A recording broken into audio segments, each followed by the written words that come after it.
This and the other illustrations that follow show the population of the United States by 10-year age groups and for those aged 70 and over.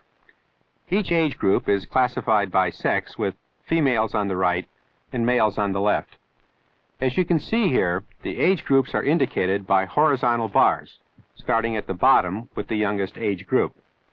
The numbers across the bottom indicate millions of persons. Demographers like to refer to the population distribution, when shown in graphic form such as this, as the age-sex pyramid, wider at the bottom and more narrow at the top, as increasing age takes its toll. This particular chart represents the distribution by age as it was at the beginning of our selected time span, the year 1905. Each successive age group, as shown here, becomes distinctively smaller, which reflects fairly constant birth rates for the previous 3/4 of a century, starting back in 1830. The pyramid will retain its basic shape for the next couple of decades, then will begin to change to some degree.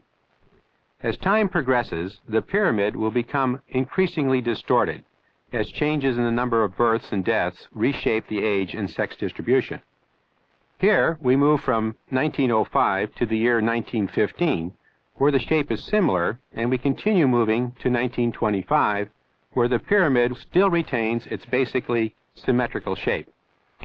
As we move to 1935, however, we see the dramatic impact of the Depression years when birth rates dropped considerably. Distortion appears at the bottom of the chart in the 0 to 9-year age group. The effects of the post-Depression and World War II years are still apparent 10 years later, in 1945.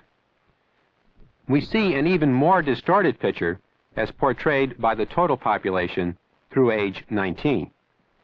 As we move to 1955, we see that the baby boom is well underway, having begun 9 years earlier. The 0 to 9-year age group in this chart now totals 35 million, and it helps create a very noticeable indentation in the two age categories immediately above it, those who were 10 to 29 years old. The baby boom continues in earnest as we examine the chart for 1965. Here we see an increase to a total of 40 million in those up to 9 years old.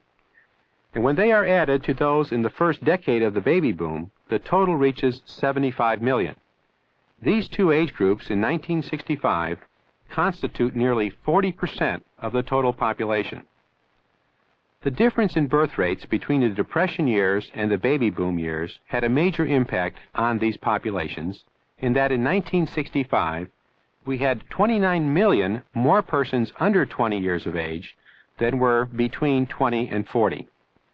The same number of people, 29 million, is the current population estimate for the 3 states of California, Washington, and Oregon.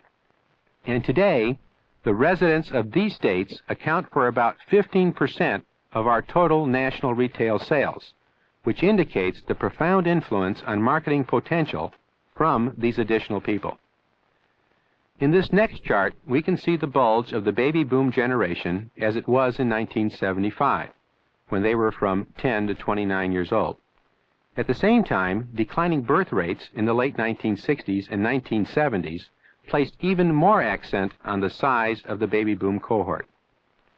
So far, we have shown you age-sex pyramids with a great deal of confidence, since they are based on people who have already been born. But as we move further into the future, we cannot be as confident, simply because we cannot be certain of what will happen to the birth rate. The charts from here on assume projections on the forthcoming populations that are based on a birth rate of 2.1 children per woman. This is the rate that will be required to replace the current childbearing generation. The bulge of the baby boom moves further up the chart as we look ahead to 1985, continuing its domination as they all have reached adulthood. In 1985, they will comprise 1/3 of the entire population. Meanwhile, the low birth rates are persisting, presenting us with a narrow-based age pyramid, not unlike what we saw in 1945. In the meantime, our baby boom generation, as we reach the year 1995, will be entering the beginning of its most economically productive years, the ages of 30 to 49.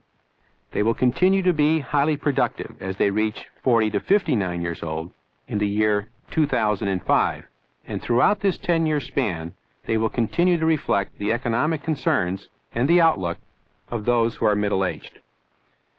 As we look at the year 2005, we see that another baby boom cohort is beginning to move up the chart.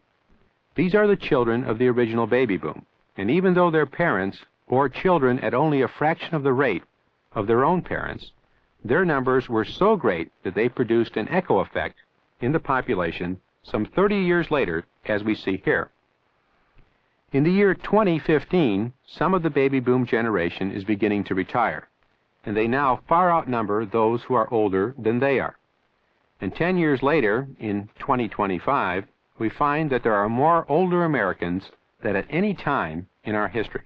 We also find that women will comprise a major proportion of the survivors of the baby boom. We have here a final chart that illustrates the tremendous change that the baby boom will make in the average age of our population between the years 1965 and 2025. The proportion of the population under 20 years old falls from 40% in 1965 to 27% in 2025. On the other hand, the proportion that is 60 years old or older increases from 12 to 20%. We no longer have a population pyramid. Instead, we have a situation where we will have nearly as many people over 60 as we do under 20 years of age.